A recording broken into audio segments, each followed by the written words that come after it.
오늘은 헬리팩스와 부산의 재난 상황을 알아보고 두 도시가 어떤 식으로 재난을 극복했는지 알아볼 겁니다. 1917년 12월 6일 오전 8시 40분쯤 노르웨이 화물선 이모호가 조용한 헬리팩스 항구의 좁은 수로를 달리고 있었습니다.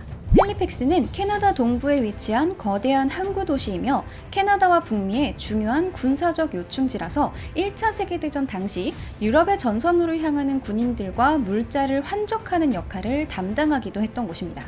이날 이모호 역시 벨기에로 보낼 구호 물자를 선적하기 위해 뉴욕으로 향하던 중이었죠. 하지만 얼마 지나지 않아 뉴욕에서 출발해 유럽으로 향하고 있던 프랑스 무기 수송선인 몽블랑호와 마주하게 되었고, 몽블랑호는 좁은 해협에서 이모호를 피하기 위해 미친 듯이 신호를 보냅니다. 다행히도 두 선박은 좁은 해협에서 느린 속도로 움직이고 있었기 때문에 당연하게 피할 수 있을 거라 생각을 했는데, 이모호는 서서히 몽블랑호의 옆구리를 긁으며 느린 속도로 충돌했고, 충돌로 인해 화물 일부에 불이 붙게 됩니다.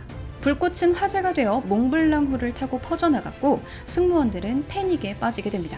바로 몽블랑호에 실은 화물이 2,400톤에 달하는 화약, 인화성 높은 석유, 솜화약, 벤졸, 피크르산 등이었고, 갑판에는 연료통이 실려 있었으나 당시 선박에는 화재를 진압할 소화 장비조차 제대로 구비되어 있지 않았습니다. 물론 엄청난 양의 휘발성 물질들을 적재했던 터라 강철로 된 선체에는 불똥이 튀는 걸 방지하기 위해서 구리못을 박은 목재가 덧대어져 있긴 했지만, 그건 담배 같은 불씨에서나 화물을 지켜줄 수 있을 뿐 배 자체에 붙은 불까지 막아주진 못했습니다. 상황 파악을 한 선장과 승무원, 장병들은 결국 충돌 사고가 난 지 10여 분 만에 빠르게 배를 포기하며 구명보트로 탈출하는 와중에도 배가 폭발한다! 라며 주변에 소리를 지르고 경고를 했지만 현장은 이미 아수라장이었고 이들의 경고는 누구에게도 전달되지 못했습니다. 설상가상 배가 해안을 표류하며 불길이 3m까지 치솟았고 검은 연기가 3,000m 상공까지 피어오르자 사람들은 웅성거리며 현장에 더 몰려들었고, 결국 오전 9시 몽블랑호의 갑판까지 화재가 번지며 2,400톤의 폭발물이 터지게 됩니다. 폭발과 함께 무게가 3,000여 톤에 달하는 몽블랑호 선체와 잔해가 30m까지 떠올랐고, 선박에 탑재되어 있던 대형 총은 5km를 날아가 근처 호수에서 발견되기도 했습니다. 헬리팩스와 해협 건너편 도시인 다트머스까지 몽블랑호의 파편이 우박처럼 떨어져 내렸고 18m에 달하는 거대한 해일이 몰아치며 솟아오른 물과 벤젠이 섞여 끈적한 비가 몇 분 동안 내렸다고 합니다. 뿐만 아니라 폭발로 생긴 충격파가 도시 전체를 휩쓸며 창문과 벽, 문을 관통했고 창문이 깨지고 사람들의 고막과 폐가 터졌으며 헬리팩스 주변 반경 800m 내의 모든 건물이 부서져 1,630채의 건물이 완전히 무너지고 12,000채가 손상되었으며 철도 레일이 구부러지고 16km 떨어진 마을의 유리창이 깨지고 건물이 흔들렸으며 360km 떨어진 섬에서도 폭발 진동을 느낄 정도였다고 합니다. 이 정도면 대략 강남에서 폭발했는데 용인에서 유리창이 깨지며 건물이 흔들리고 부산에서 진동이 느껴지는 수준입니다. 이때 약 1,600여 명이 즉사하고 9,000여 명이 부상을 입었으며 6,000여 명이 집을 잃었고, 깨진 유리가 눈에 박히거나 폭발 섬광으로 인해 41명이 실명하고 249명이 한쪽 눈이나 시력을 잃었습니다. 재산 피해로는 1917년 환율 기준으로 약 3,500만 캐나다 달러의 재산 피해가 발생했으며, 이는 현재 가치로 따지면 약 5억 4,500만 캐나다 달러로 한화 5,135억 6,440만 원에 해당하는 피해입니다. 제이 화이트라는 역사학자는 130개 주요 폭발 사고를 비교하면서 헬리팩스 항구의 폭발은 사상자의 수, 폭발 힘, 파괴 반경, 폭발성 물질의 양, 재산 피해 5가지 항목에서 어느 사고도 따라잡을 수 없는 매우 높은 수치를 가지고 있다라고 말할 정도로 큰 폭발이었고, 이 폭발은 핵무기가 개발되기 전까지 가장 큰 규모의 인공 폭발이었습니다. 하지만 이렇게 혼란스럽고 절망적인 상황에서도 헬리팩스 지역 사람들은 서로를 돕기 위해 나섰습니다. 그중 대표적인 인물이 바로 빈스 콜먼이라는 사람인데, 캐나다 식민지 횡단철도의 관리원이었던 그는 폭발이 발생한 부두에서 불과 400m 정도 떨어진 지점에서 열차를 운행하고 있었는데, 몽블랑호에서 불이 나 선원들이 탈출했다라는 사실을 알게 되었고, 곧 다른 지역의 열차들이 헬리팩스로 진입할 것임을 떠올리게 됩니다. 그는 다급하게 이 사실을 주변 열차들에게 알리기 위해서 지금 즉시 모든 열차를 멈추십시오. 항구의 부두에서 인화성 물질을 실은 배에 불이 나 곧 폭발할 것 같습니다.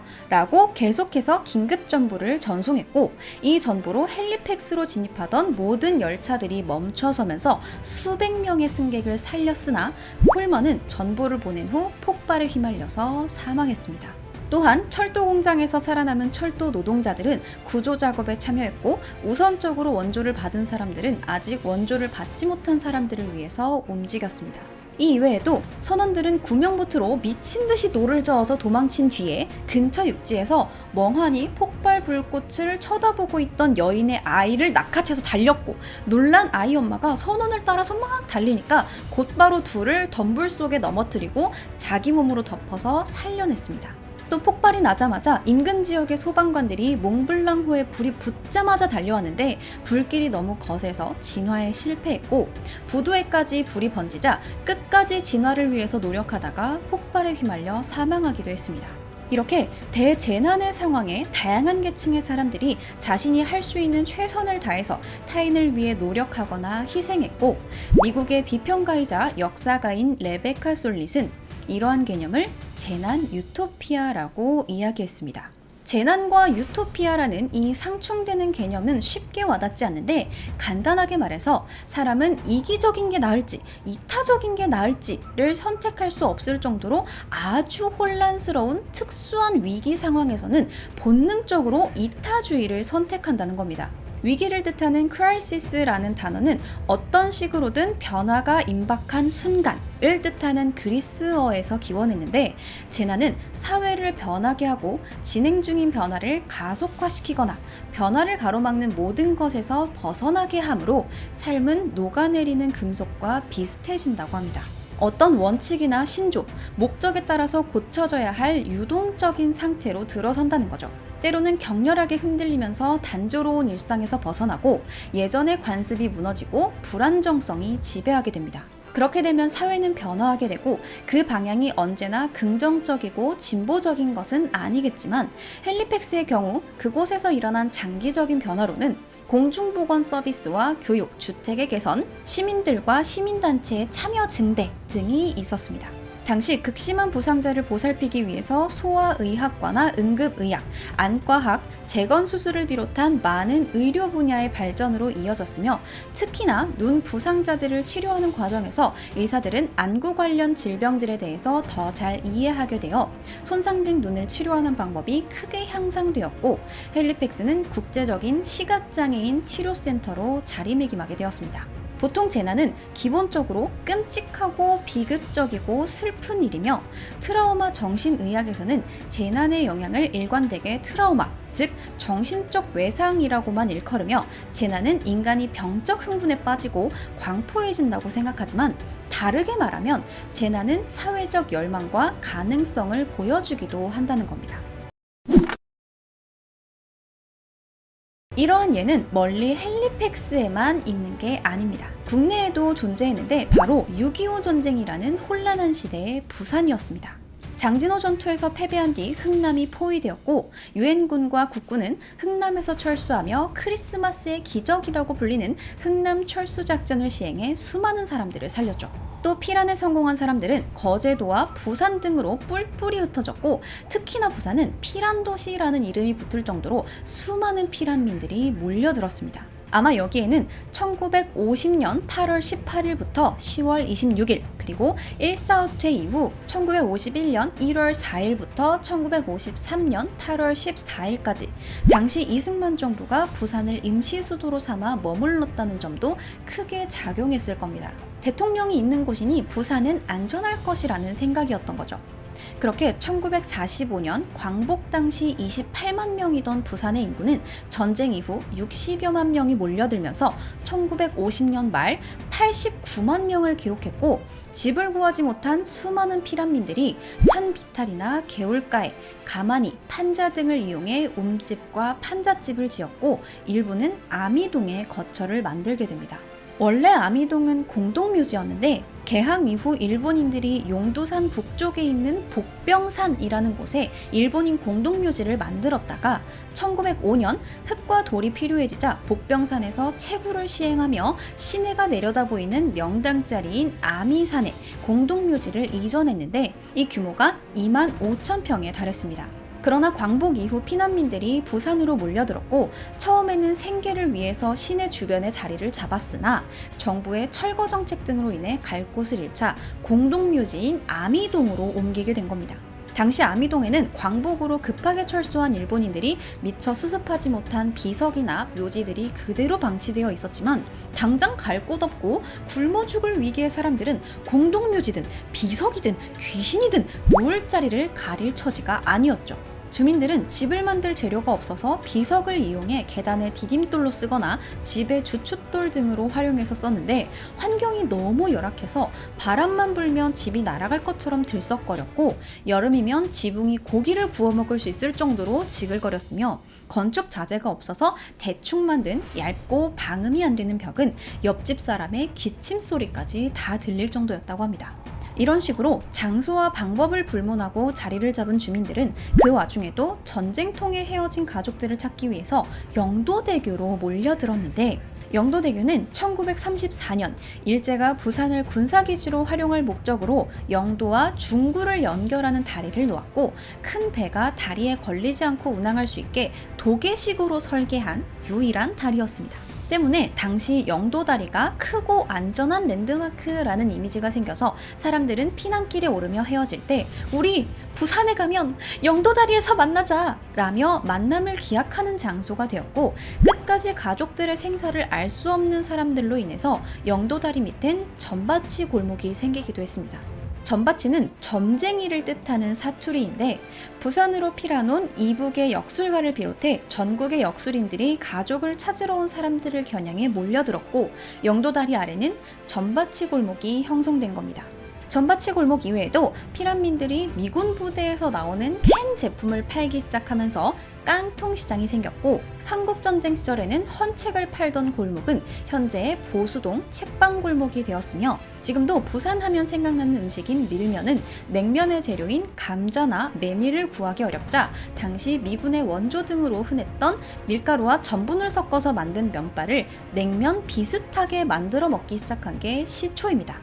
또 여러분들이 좋아하는 그 꼼장어라고도 불리는 먹장어는 한국전쟁 이전에는 좀 징그럽게 생긴 외형에 빨판처럼 생긴 잎을 생선에 딱 붙여서 영양분을 빨아먹는 식성 때문에 사람들이 먹진 않고, 껍질은 벗겨서 가죽 제품의 원료로 사용하고 남은 살은 닭 사료로 활용하는 물고기였는데, 피난민들이 굶주리게 되자 가죽은 벗겨서 수출하고 남은 고기를 양념해서 사람들이 구워 먹기 시작했고, 자갈치 여객선 부두에서 좌판을 벌여 꼼장어를 팔던 일명 자갈치 아지매들로 인해서 자갈치 꼼장어 골목이 생기게 됩니다. 이렇게 부산은 말 그대로 피난민들의 삶으로 일구어낸 도시였고, 사람들이 각자의 삶을 꾸리고 가족들의 생사를 걱정하며 힘들게 생활했던 곳입니다.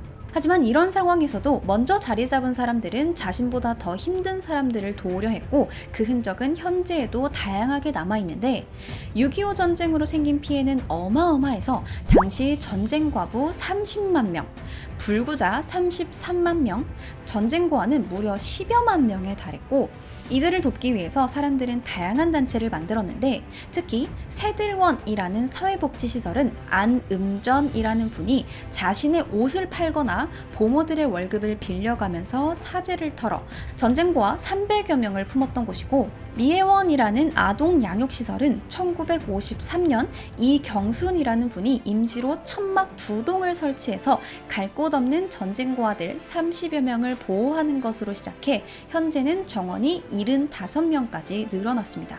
또 천막 3개를 빌려서 시작한 시내 재활원은 1951년에 설립된 부산 최초의 장애 아동 보호시설이었고, 이러한 아동복지시설 이외에도 김시목 목사와 성당이 함께 가난한 산모들을 위해서 조산원을 열기도 했고, 집도 가족도 없는 노인들을 위해 모금운동을 벌이기도 했으며 1964년에는 가난한 이웃들을 도우며 학습하는 사랑의 집이라는 건물이 생기기도 했습니다.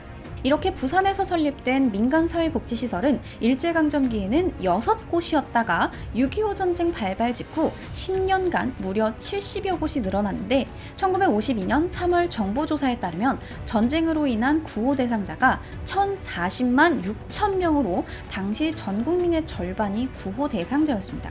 그러한 상황에서 부산 최초의 장애아동 보호시설이나 사회복지시설의 효시가 된 새들원, 현재 병원에 초석이 된 무료진료소 등이 모두가 힘든 시기인 전쟁 직후에 생겨났고, 현대 한국 사회복지를 사회구호에서 태동시킨 곳이 바로 부산입니다. 6.25 전쟁이라는 끔찍한 상황에서도 기환동포들과 피난민들이 대거 부산으로 흘러들어오며 부산 사회복지는 한국 사회복지의 원형을 만들었던 겁니다. 한국학 교수인 김열규 교수는 떠돌이 모래알들이 찰흙으로 변함으로써 떠돌이들의 도시를 이룩한 곳이 부산이라고 말하기도 했다고 합니다. 자, 이렇게 부산은 재난의 상황에서 이타적인 모습을 보이는 재난 유토피아를 우리나라에서 찾을 수 있는 적절한 예시가 되었고, 지금도 그 흔적들이 다양하게 남아서 당당하게 피란 도시라고 부를 수 있는 곳이 되었습니다. 자, 그럼 오늘 컨텐츠는 여기까지.